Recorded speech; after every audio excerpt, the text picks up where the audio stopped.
Animal Well? What's Animal Well? Oh, it's one of the games you're talking about? Hold on. Animal Well?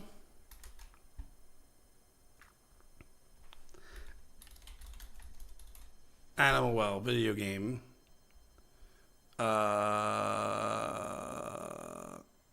Videos. Official trailer.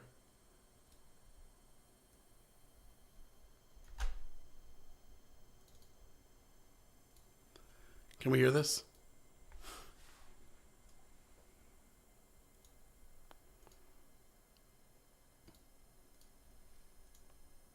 Oh, I've seen this. What's his name played this? Hi, I'm Billy Basso. Today I'm going to be showing you. Oh yeah, I know this game. Working on called Animal Well. Indiana Jones is more of a movie, I'd say. Less fighting and shooting, more adventure, but it's In different. Animal Well, hard to you explore a exactly how Indiana Jones surreal is different, and so it sometimes really is. dangerous pixel art labyrinth that is filled with secrets. Didn't Art Software play this game?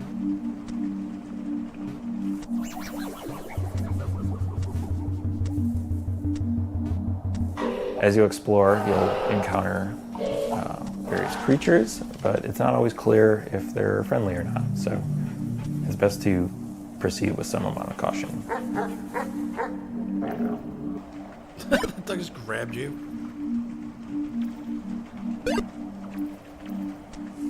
Throughout the game, you're Sea of going to Stars. find various items that will give you new abilities and help you solve some puzzles. What the fuck?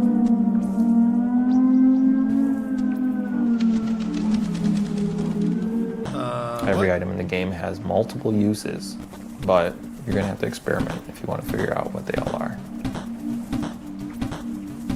Interesting.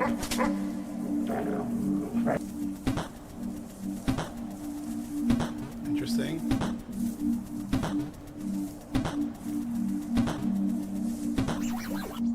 Animal Well is a pixel art game. That's not just a pander to nostalgia. Instead, I'm viewing as a technical opportunity. A 4K TV screen has 144 times as many pixels, but that means Bugsnax's been out for a long time. 4 times as much Bugsnax processing has been out power for like to 5 apply to years. each pixel. Throughout the game, you'll Unless there's like a see a second lot one of coming things out. like fluid sims or dynamic lighting effects that haven't Dan's locked really in. been I'm used sorry, I in was pixel art games watching before. this. This is mesmerizing.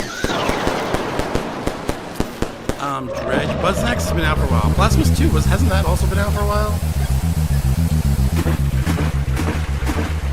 Designing Animal Well is a layered experience. So what that means is the base layer is something the average person can play through and enjoy to completion. But then there's a second layer, which for most games you would consider this part like 100%ing the game. There are lots of hidden items in nooks and crannies throughout the world. They're not obvious, and you might need some help to find these. The third layer has puzzles that don't really present themselves as puzzles.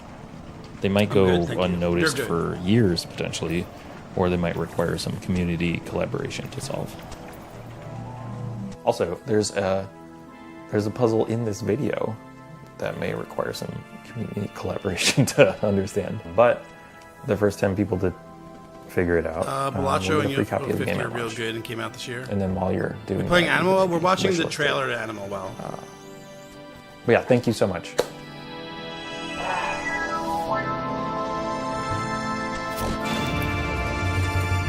What did he mean by there's a puzzle in this game? I mean, in this video.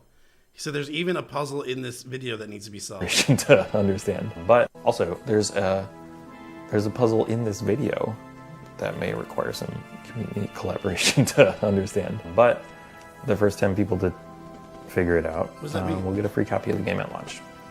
And then while you're doing that, you can maybe wishlist it. But yeah, thank you so much. What does he mean? Where's the puzzle? That's so weird. I mean, that's obviously already over. Like, someone's definitely already figured it out. I'm hoping they offer a sufficient relocation offer at work so I can get an apartment out there in the WC. Yeah, that sounds like a good plan. Good luck with that. There's just lots of great games that have been made or are being made at this point. Good luck, yeah. Good luck indeed. Okay, we're good with this. I've seen people play that game. It's already out. But yeah. Thanks. They're a startup, so I doubt it'll work. Well, usually with startups, I thought with startups they were like more willing to like do that kind of thing for people. You just listen. All you have to do, you can't just go in and ask, right? You can't go in and be like, "I want to do this. Can you do this for me?" You have to like. I'm just gonna move my mouse for a second. You have to go in with like a set reason, a line of logic that will explain why it's better for you and the company. And then usually startups will be like, yeah, great.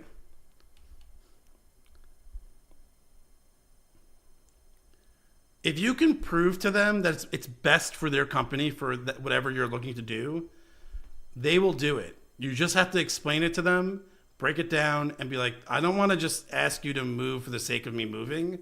This is why it's important for me to be out here. Here's how it will affect the output of my production.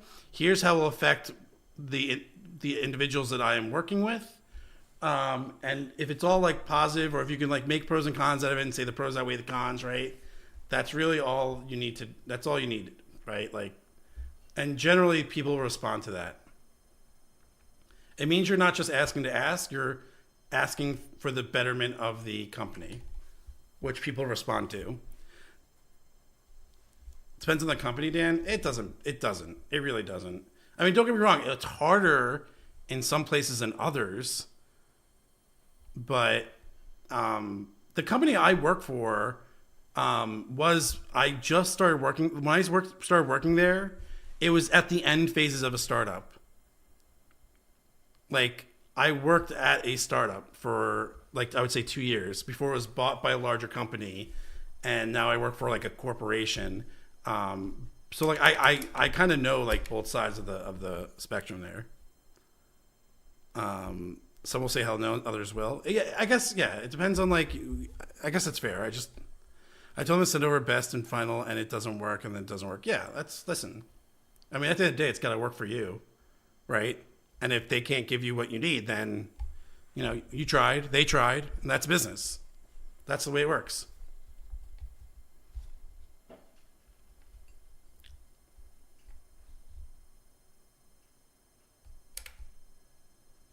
But I promise you, like, if you can come up with like a very logical reason and show them the benefits and actually flesh it out, people respond to that.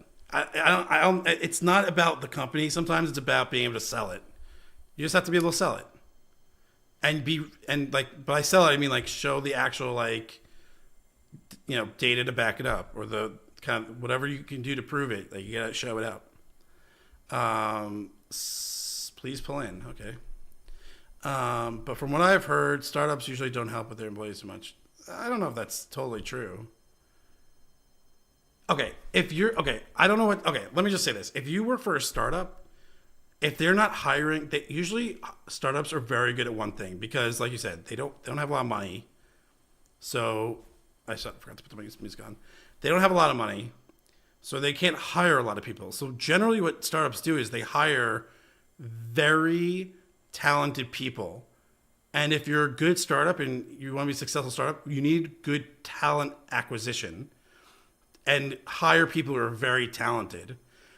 And the thing is, when you hire very talented people and you're a startup and you want to work lean, you tend to want to give people what makes them the most successful for your business, because at the end of the day, they hired someone who they thought is highly talented and is going to do the best for their company.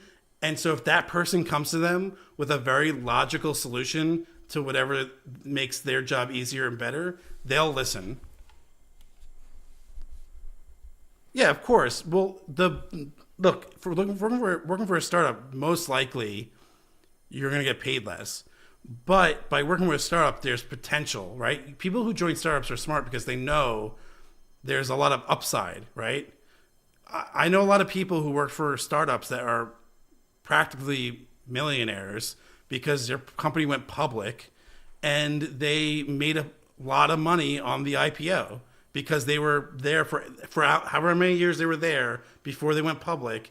They got like X amount of stock off the rip, and then the stock skyrocketed, right? Like that's the upside.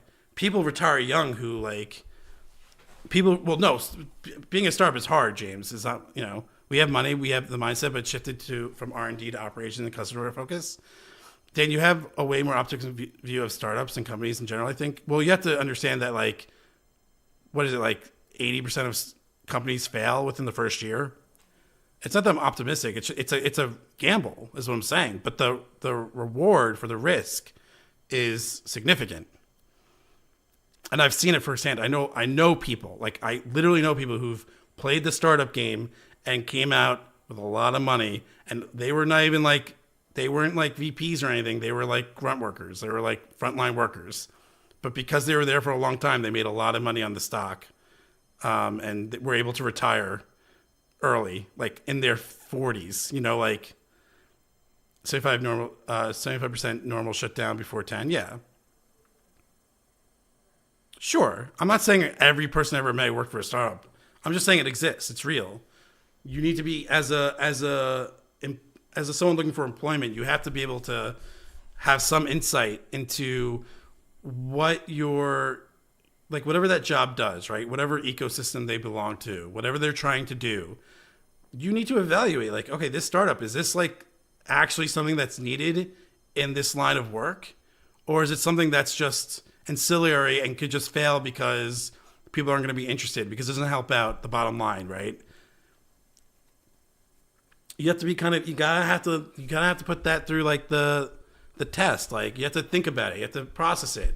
Look into like what you're doing, what they're doing. Is it viable? Is a viable solution with what they're trying to do in that ecosystem?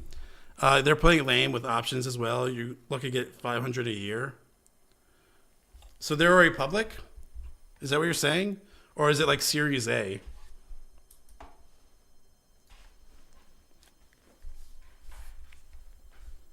Oh, I need to. Did I stop? Did I pass it? Oh shit! I have to like. Did I say goodbye? No, I have to. Okay, I see. I hate these. We have to go across the street.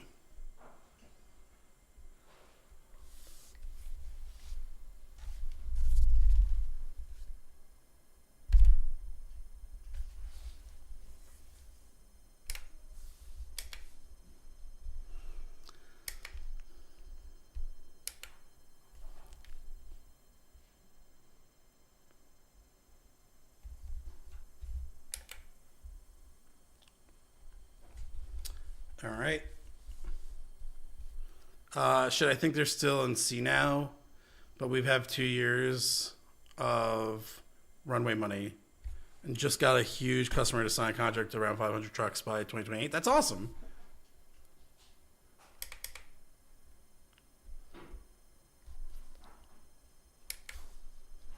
Let's get closer. This sucks because I have to fucking cross 2 lanes of a busy highway. Who designed this? Okay, no one's coming, it seems. I'm going to turn over here. Like, I'm going to do a super wide turn.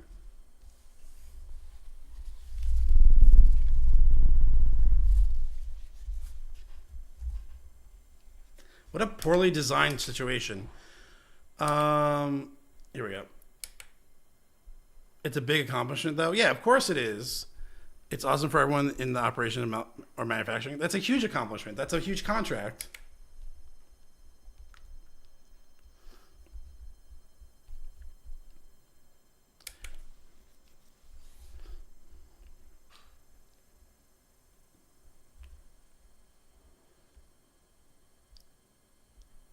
All right. 31 hours to go in this one. So what do we say? It was 12 hours, was 36 minutes.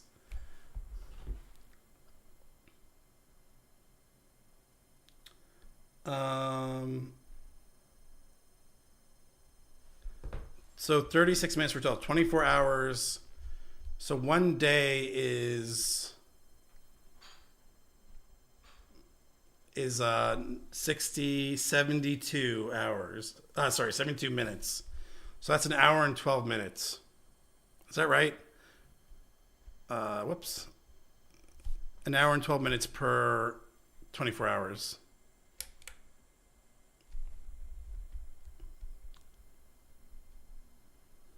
I'm in the 70s a year.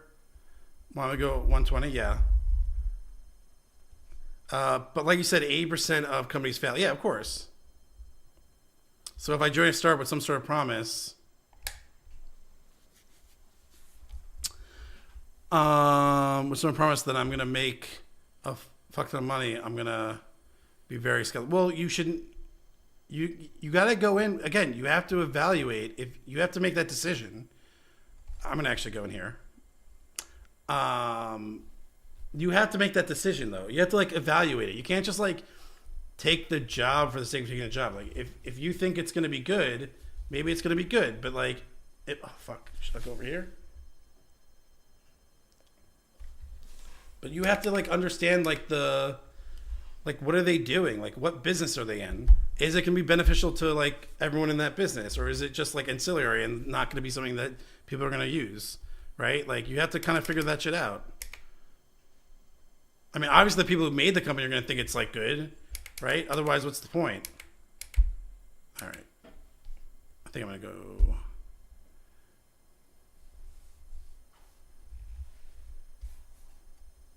Do all startups treat people? I don't know if all startups treat people bad. If you work for a company and they treat you bad, you should just be leaving. Like that company is not going to be successful, and you need to leave that company. That's my recommendation. Like that's just how I feel about it.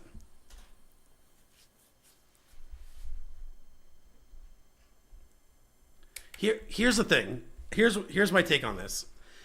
I don't know these people that you're talking to, and I don't know what their stories are. I have a feeling that those people said they were being treated poorly because they were probably being what they probably really meant, which is kind of one of the same, is that it was a lot of fucking work, and they asked a lot of them, and probably sometimes unfairly asked a lot of them because that's what it is, right? And you'll notice at startups that a lot of people, it's a sink or swim kind of situation, and you'll have a lot of like very talented people who stay there, and the cream floats to the top kind of thing, and the people who can't take it are gonna be like, well, it was shitty because they asked a lot of me, and I just didn't want to do that kind of work because that's not right for them, right? Not everyone is that type of person, which is fair and fine. Yeah, that's what I heard from them.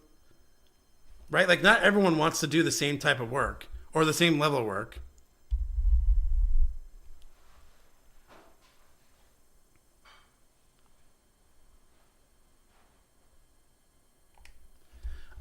They've been good. I think you'll run into some issues anywhere. Yeah, of course. I think it's mostly culture shock going from either college or a more established company to having to wear multiple hats and people who don't have nearly as much tenure as in management. Yeah, exactly.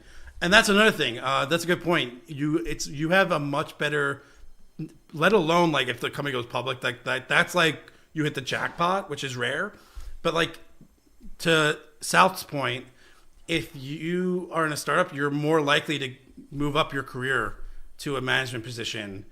And I've also seen a lot of, actually in my company specifically, a lot of people who started at regular like frontline positions who are now in like VP positions or C-suite positions because they were at the company for so long and they did so much for the company and they grew with it. And it's only been like to be in that position and only been in a company for like 10 years is crazy movement. Like that's really crazy. And so like that's another benefit of like going to a startup.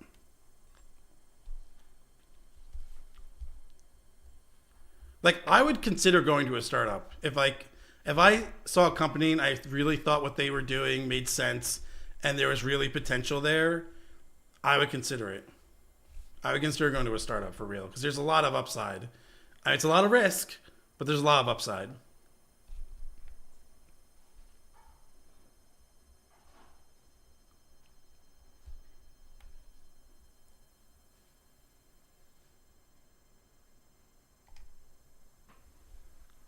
Yeah, but overworking your employees is not good. No, of course not.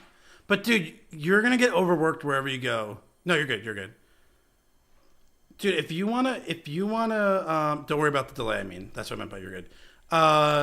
If you like, you're gonna get overworked anywhere, especially like in general, like business. Like, you're gonna get overworked. Like that's just what it is. Everyone is, dude. Major companies run tight ships. Like it's not just startups that like want a slim team with wearing multiple hats these days. Like, and with computers, it's tight ship. Thank you. It's crazier. I keep telling this to I say this to my wife all the time. Working for companies today is like working 10 jobs in the 1950s. Like with email, like think about it.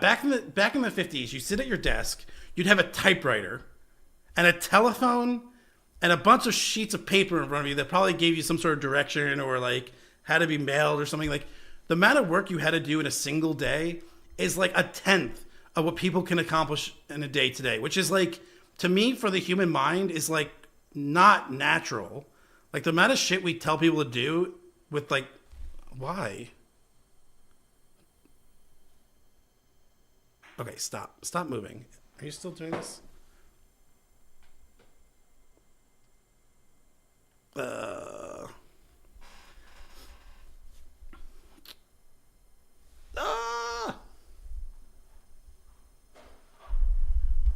Okay. It's like unnatural the amount of work we have to do today. Like, and no matter where you work, you're gonna get overworked. That's just the way it works now. That's why some people even go as far as saying like we're in end stage capitalism. Like everyone's just trying to maximize profits by doing anything possible instead of doing what's right by the product or the people. Like you hear a lot of that rhetoric these days. That's really what they're trying to express. I think that like a lot of people are like saying like, oh, you know, it's like no, it's just like people stop caring about their products and they just care about the profits. I don't think that's end stage capitalism. I think that's just capitalism. And there's some companies that don't do that and they do very well because people know that they have values and they take care of their people, and then people see that and they buy their products or services because they respect that. Yeah, I get that you'll be overworked at any place because those moments pop up. But doing multiple jobs at a startup and not getting compensated for all that work is shitty. You get compensated. It's called your salary. Oh, shit. You're getting compensated. It's just you're doing more things than you would typically be doing.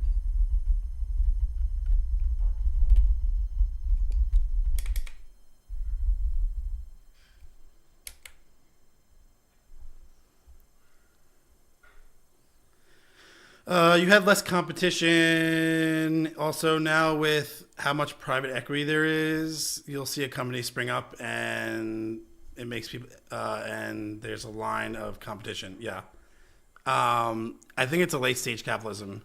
I think it's late stage capitalism. It's dystopian in the way we're getting price gouged. You don't get compensated enough. Also, if you were to leave, you have to bargain with what you started with. Wait, sorry. If you leave, you have more to bargain with versus what you start with. What do you mean by that?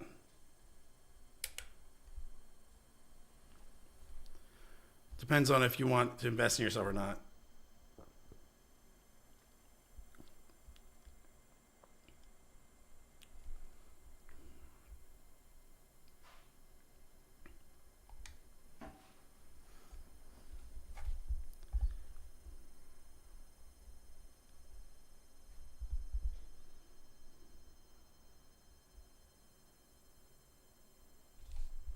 If you take on multiple roles, you'll gain much more value than someone who. Yeah, of course, absolutely.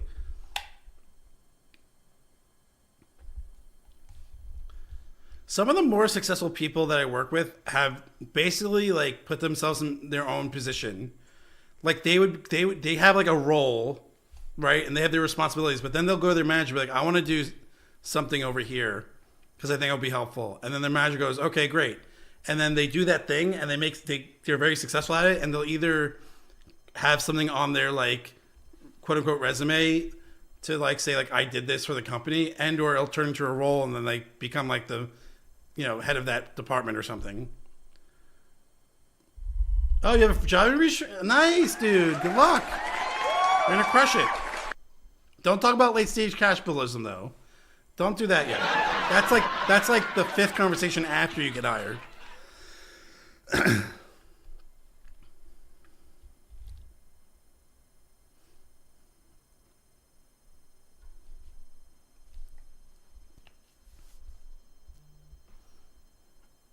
Yeah, what kind of work do you want to do, James?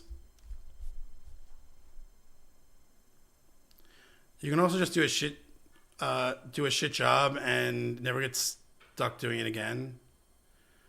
I've been there in construction, plenty of things. I didn't care to do more than once. Yeah. Well, you learn. Like, you're like, okay, I did this once. Like, that's working overnights for me. I've done it twice. The first time was because I just needed a job, and that was the job that I could get. Like, as a kid. Like, I was like I was taking a break from college, and like I just needed some money.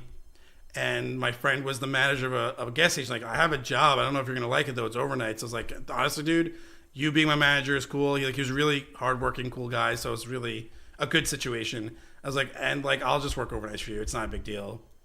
And so I did that for a while. And then after like 4 months, I was like, my brain was not right anymore. And then I did it again. First job out of college. Actually, I didn't graduate college yet. I got the job before I graduated college. And it helped me like get my final credits and all that. It was great. So I was basically just working instead of going to school for my last 2 semesters.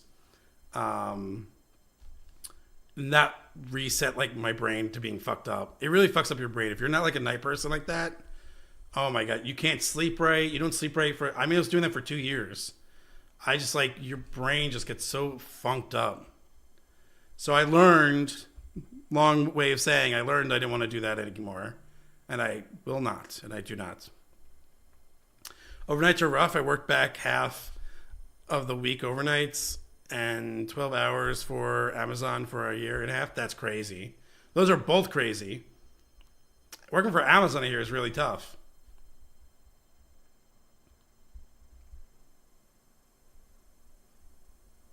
I'm a data analyst. Oh, nice.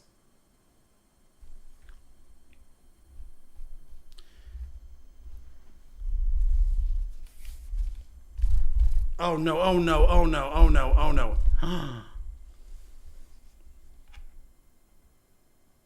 I was going the speed limit. Well,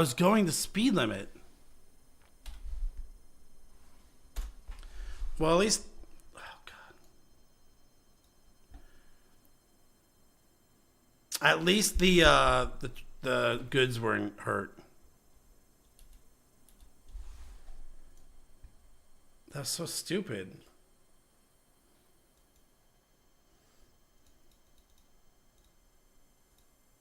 That was crazy.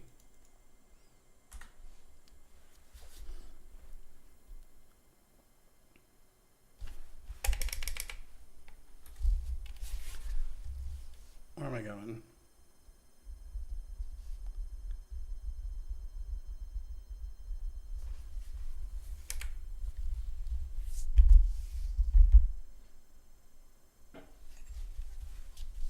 Oh, turn left.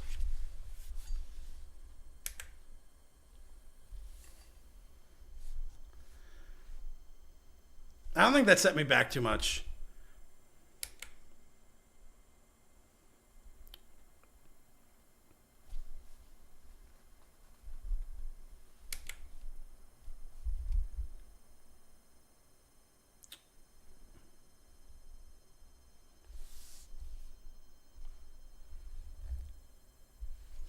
Did I already do this? I wonder where I am actually. Map. I think that wasn't the worst thing. I don't remember where I was, to be honest.